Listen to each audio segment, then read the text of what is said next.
The studio lights flared. The cameras rolled. And Tucker Carlson leaned back in his chair with that signature smirk, ready to do what he had done countless times before, mock, belittle, and laugh his way through an interview. His voice dripped with sarcasm as he leaned into the microphone. "Oh, Jasmine, do you really believe anyone takes you seriously?" The live audience chuckled nervously. The control room tightened its focus on Tucker's face, catching every smug pause, every calculated grin. It was a scene America had witnessed many times. Tucker on the offensive, his guest framed as the target. He radiated confidence, almost daring her to break under the pressure of his mockery. But something was different this time. Jasmine Crockett sat silently, her eyes steady, her posture calm. She didn't flinch. She didn't fumble.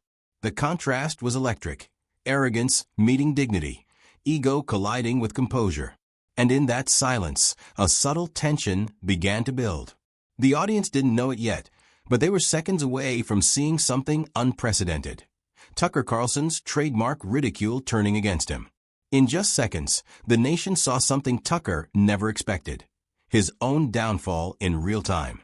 But the way Jasmine Crockett responded left even Tucker's biggest fans speechless. For years, Tucker Carlson built his empire on a single formula: confrontation through mockery. Night after night, his show became a theater of ambushed journalism. Guests cornered, voices drowned in sarcasm, and audiences entertained by his relentless smirk. It wasn't journalism in the traditional sense. It was spectacle. And for Tucker, humiliation wasn't collateral damage. It was the headline. That's why this moment mattered. It wasn't just another interview. It wasn't just another guest. This was Jasmine Crockett, a woman defined not by theatrics, but by a commitment to truth and dignity. She wasn't a pundit polished for cable news sparring. She was a fighter shaped by courtrooms, communities, and battles where real stakes, people's rights, people's lives, were on the line. When Crockett walked into that studio, she knew she was stepping into hostile territory. The stage wasn't designed for her voice. It was built for Tucker's dominance. The bright lights, the sharp edits, the audience trained to laugh at his cues. Everything tilted in his favor. But what Tucker didn't realize was that this imbalance made her calm even more powerful. Every smirk, every interruption, every sarcastic jab only made the silence before her reply feel heavier, more loaded. This wasn't just a clash of personalities. It was a clash of values. Arrogance versus composure, derision versus dignity. And somewhere in that tense room, the balance of power began to shift. Because nobody in the studio that night, not the producers, not the viewers, not even Tucker himself, could predict the reversal about to unfold. Tucker Carlson's story has always been wrapped in privilege. Born into comfort, educated in elite prep schools, and groomed for the national stage, he was never the underdog clawing his way up. Instead, the doors of media opened wide for him. From early stints at CNN and MSNBC to his eventual throne at Fox News, Carlson carried with him a style that wasn't about informing. It was about dominating. He branded himself as a truth teller, the man unafraid to say what others wouldn't. But behind that mask of authenticity lay a formula: mockery over substance, ridicule over reason, theater over truth. His nightly segments became arenas where his smirk was the weapon, and his guests were the prey. Viewers tuned in not to learn, but to watch Tucker dismantle, humiliate, and laugh. It worked. The smirk, the raised eyebrows, the deliberate pauses before a sarcastic punchline, they became his trademarks. Critics called them dog whistles, subtle cues designed to inflame without accountability. To his supporters, it was entertainment wrapped as bravery. To his detractors, it was bullying in a tailored suit. And humiliation was his specialty. From professors to politicians, activists to average citizens, countless guests left his show bruised. Some stumbling through his rapid-fire interruptions, others reduced to awkward silence as he leaned back in victory. Tucker thrived on imbalance. He thrived on control. So when Jasmine Crockett sat across from him, Tucker expected history to repeat itself. He believed his formula was unbeatable, his stage unbeatable, his smirk unbeatable. Why would this time be any different? Because arrogance blinds. Carlson could see the lights, the cameras, the audience, but he could not see the calm resolve of the woman in front of him. And that blind spot would cost him everything. Because this time, his trademark smirk was about to vanish.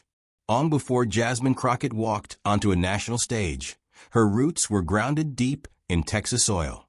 She was not born into privilege, nor did she inherit a media empire.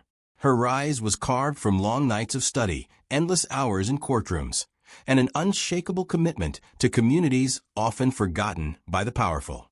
Crockett's path began with law, but not the cushioned corporate kind. She built her career defending the vulnerable, the overlooked, the people who couldn't afford high-priced attorneys. Every case wasn't just legal paperwork. It was a story of survival, dignity, and rights on the line. And Jasmine stood in the middle of it all, fearless, prepared, and unwavering. In the courtroom, she gained a reputation, calm under fire. Opposing attorneys could raise their voices, pound their fists, or hurl accusations. But Crockett never rattled. Her responses were measured, her arguments sharp, her presence commanding without theatrics. She wasn't performing for applause. She was fighting for people who needed her strength. That same fearlessness extended beyond the law. In the public arena, Crockett carried herself with the same dignity. She took punches, political, personal, rhetorical, and absorbed them without breaking stride. Colleagues learned that when the pressure was highest, Jasmine was the one you wanted standing beside you. And that's why her encounter with Tucker Carlson mattered so much. She wasn't stepping into the studio as just another guest to fill a segment. She was stepping in as someone forged in battles far tougher than cable news soundbites. She had looked injustice in the eye before. She had fought back when the odds were stacked. She had survived worse than Tucker Carlson. Every hardship, every courtroom clash, every night spent defending someone's dignity had sharpened her for this very moment. She didn't need the lights or the camera. She didn't even need the audience. What she carried into that room was experience, resilience, and an unshakable sense of self. And when Tucker tried to turn the stage into a circus, Jasmine Crockett did what she had always done. She refused to play by the villain script. Because when the cameras rolled, Crockett proved why she could not be rattled. The moment the questions began, Tucker Carlson went straight to his familiar playbook. He interrupted mid-sentence, chuckled loudly at her points, and leaned back in exaggerated disbelief, as if every word from Jasmine Crockett was absurd. The smirk widened, the sarcasm sharpened. To his viewers, it was the signature performance they expected. Tucker in full control. But Crockett didn't flinch. Each time he cut her off, she calmly reclaimed the floor. When he laughed, she answered with precision, grounding her words in facts, not theatrics. She didn't raise her voice. She didn't match sarcasm with sarcasm. Instead, she treated every jab as if it were nothing more than static in the background. Slowly, the rhythm of the exchange shifted. The studio, usually trained to follow Tucker's cues, began to sense the imbalance. The laughter after his jokes didn't land with the same punch. The interruptions, once a show of dominance, began to look like desperation. And as Crockett continued, steady and unshaken, viewers felt something few had ever witnessed on his stage: Tucker losing ground. It was like a prize fight unfolding under bright lights. Tucker threw his jabs, sarcasm, interruptions, mocking laughter. Crockett countered with calm, precise blows that left marks far deeper than insults. She wasn't swinging wildly.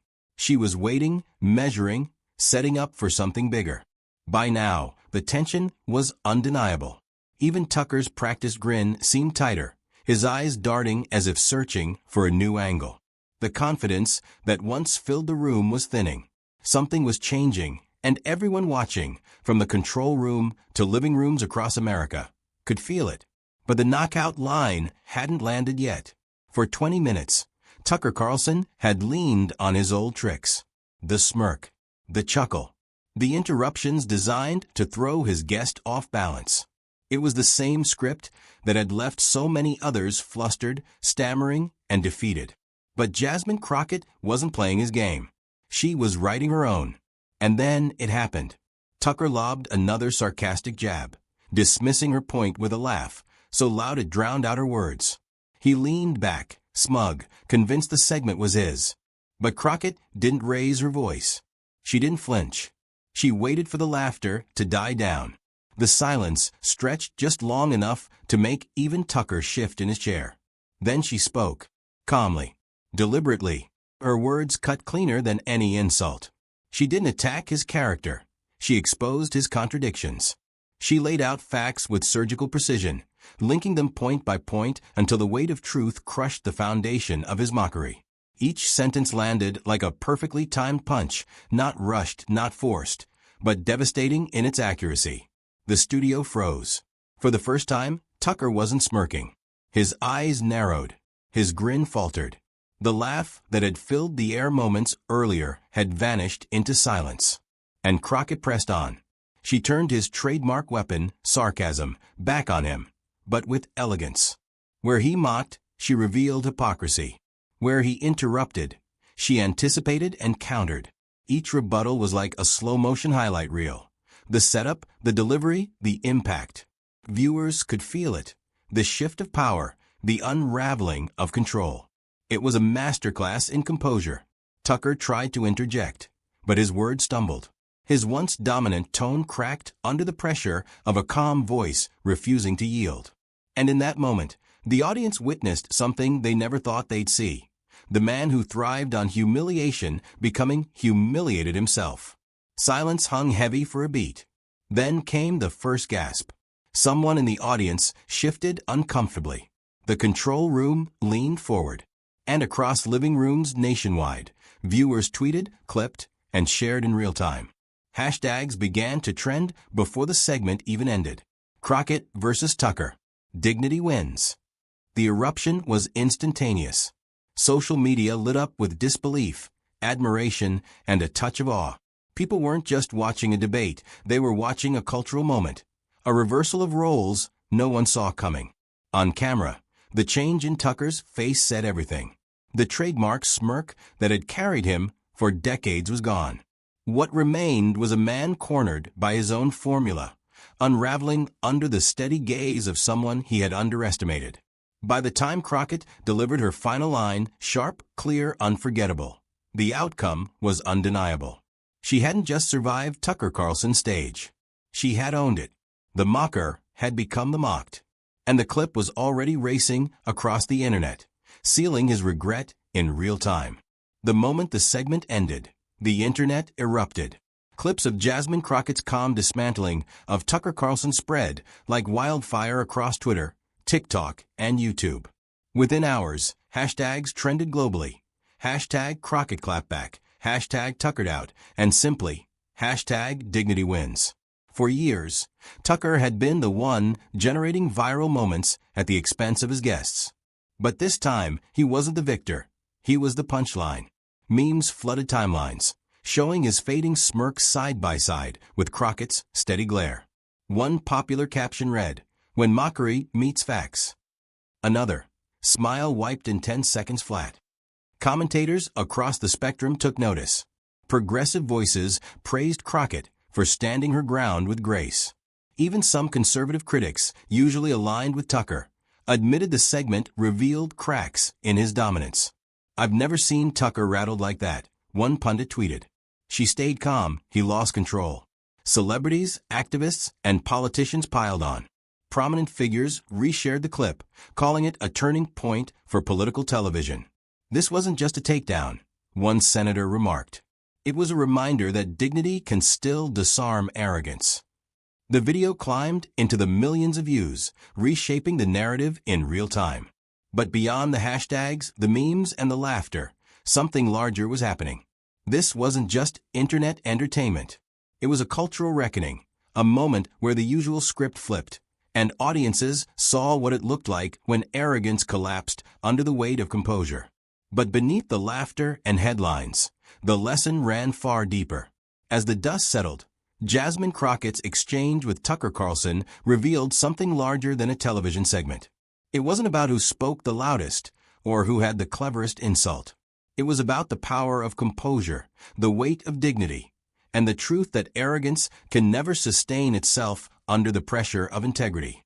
Crockett turned Tucker's mockery into a mirror, not just reflecting his arrogance, but showing the country the emptiness of that performance.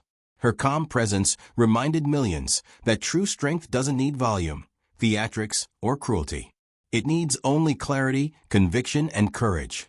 In America, real power has never belonged to the smirkers or the mockers.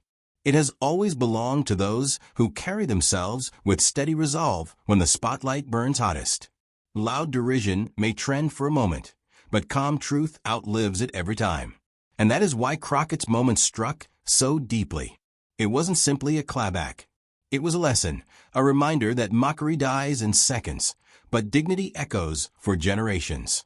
For many, Jasmine Crockett now stands as more than a politician or attorney. She has become a symbol of a new era of leadership, one where resilience beats arrogance and composure outshines cruelty. And that's why this story matters far beyond one TV show. Tucker Carlson mocked Jasmine Crockett and instantly regretted it. What began as arrogance ended as humiliation, while dignity stood tall under the brightest lights. This moment wasn't just about one debate. It was about the timeless truth that arrogance always crumbles and composure always endures. If you believe dignity should always triumph, share this story. Let others see that calm truth will always outlast cheap mockery. And subscribe now, because voices like Jasmine's must never be silenced. Together, we can amplify dignity, one story at a time.